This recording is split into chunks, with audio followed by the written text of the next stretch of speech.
कि जो उच्च न्यायालय के द्वारा अति पिछड़ों के आरक्षण पर जो तलवार चली है, इसे पुनः जो है तुरंत लागू किया जाए। क्योंकि यहाँ कोई आयोग बनाने की ज़रूरत नहीं है। यहाँ कर्पूरी जी के शासनकाल में मुंगेरी लाल कमीशन ऑलरेडी बना हुआ था, उनकी सिफारिशें यहाँ पड़ा हुआ है। उस सिफारिश को सरकार लागू करे और जो है उसमें सारे जातियों का जो है, जो अति पिछड़ा वर्ग का जाति जितने भी जातियां हैं वो सारा सर्वेक्षित है। इसलिए कोई दूसरा सर्वेक्षण का ज़रूरत नहीं है। ये सरकार और न्यायालय सबका मिली भगत है। ये अति पिछड़ों के साथ में गैर इंसाफी कर रही है, उनकी हकमारी कर रही है, उनके साथ भद्दा मजाक किया जा रहा है। इसलिए हम मांग करते हैं कि मुंगेरी लाल कमीशन के सिफारिश को लागू करें और निकाय चुनाव को अभिलंग जो है उसी के आधार पर, कर्पूरी फॉर्मूला के आधार पर जो है बिहार में चुनाव कराया जाए। कि आप देखते हैं कि आईएएस बनता है कि कोई, देखिए अभी जो आप कल आज अखबार में आप लोगों ने पढ़ा होगा, उच्च न्यायालय ने पहले से ही बिहार की सरकार को कहा कि आप एक आयोग बनाइए और सिफारिश करके दीजिए, फिर जो आप आरक्षण देना चाहते हैं नगर निकाय चुनाव में हम उसको मानेंगे। यह एक तरह का फर्जी है, एक तरह के अन्याय है यहाँ की जनताओं के साथ, क्योंकि इसके पीछे, पर्दा के पीछे जो है केंद्र की जो भाजपा सरकार है, कॉर्पोरेट की सरकार है और वो पूरी तरह से जातिवादी सरकार है। इसलिए वो नहीं चाहते हैं कि अति पिछड़ा समाज जो है वो आगे आए।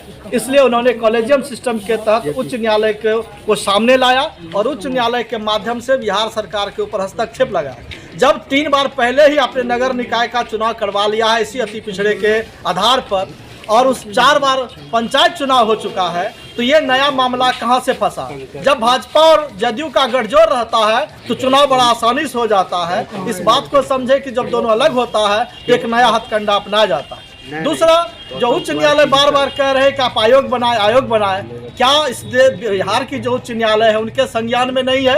1971 से लेकर 78 तक में मुंगेरी लाल कमीशन का आयोग आया, 128 जातियों को पिछड़ों में रखा गया और उस 128 जातियों में 94 जाति को अति पिछड़ी जातियों की श्रेणी में रखा गया, एनेक्सर 1 एनेक्सर 2 किया गया और उसमें 94 जातियों के लिए विशेष सुविधा हुई और कर्पूरी ठाकुर ने अपने शासनकाल में अति पिछड़ों को 38% आरक्षण दिया और यह सिलसिला उस समय से चालू है, कभी आप ऊपर कभी नीचे चलता रहा।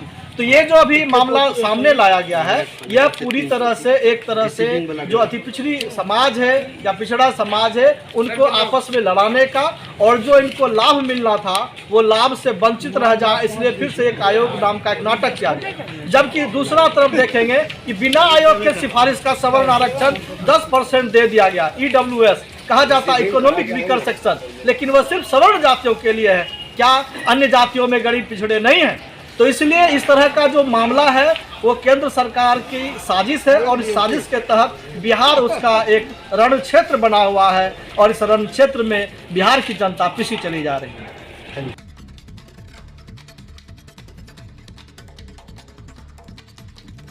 भी दिए, जब पंचायत चुनाव 4 बार हो चुका उसी आधार पे आप कर रहे, फिर इस बार जो है नगर निकाय चुनाव में नया पेज दे रहे हैं। इसलिए अगर यदि अति पिछड़ों को पूर्व की भांति मुंगेरी लाल कमीशन जो है गठित है बिहार में, उसी के अनुकूल पूर्व की भांति सरकार इस पर अभिलंब चुनाव करावे। अभी तो अति पिछड़ा सिर्फ टेलर पे है, समय आया तो रोड चक्का सब चीज़ जाम करेगा। तो खासकर आप बात करें प्रत्याशियों का जो ये चुनाव हुई इसमें प्रत्याशियों का खर्च हुआ है, इस पर क्या कहें? प्रत्याशियों का तो लगभग खर्च हो ही चुका। सभी खर्च होने के बाद जब 4 दिन शेष बचा, 5 दिन, उसके बाद जो है चुनाव स्थगित कर दिया। ऐसा बिहार में पहली बार हुआ है जो कि प्रत्याशी रण क्षेत्र में घूम रहे हैं, एकाएक सूचना मिलता है कि आपका जो है चुनाव स्थगित कर दिया गया है। इसलिए ऐसा नहीं होना चाहिए। सरकार प्रत्याशियों के साथ भी छल किया गया है, प्रत्याशियों के साथ भी छल किया गया। अभी तो बिहार में महागठबंधन की सरकार चल रही है, इस पर क्या? देखिए, महागठबंधन के चलते जब बीजेपी और जदयू का सरकार था बिहार में तो उस समय पंचायत चुनाव हुआ तो कोई आपत्ति नहीं था, और जब महागठबंधन में आया तो एक नया पेज जो है कोर्ट के द्वारा साजिश के तहत रोका गया चुनाव। कौन दोषी है इसमें?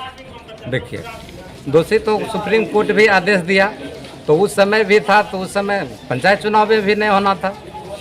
तो आपके कहने का मतलब है कि ये केंद्र के द्वारा बिहार में सौतेला व्यवहार किया जा रहा है। हाँ, केंद्र के द्वारा जो है बिहार में सौतेला व्यवहार किया जा रहा है। अति पिछड़ा समय पर ये सभी को सबक सिखाएं। बिहार के सीएम को इस पे क्या कहेंगे आप? बिहार के सीएम तो आज सुने हैं कि वो आयोग का गठन कर दिया है, लेकिन अविलंब नवंबर तक इसका समय निकाले, नहीं तो अति पिछड़ा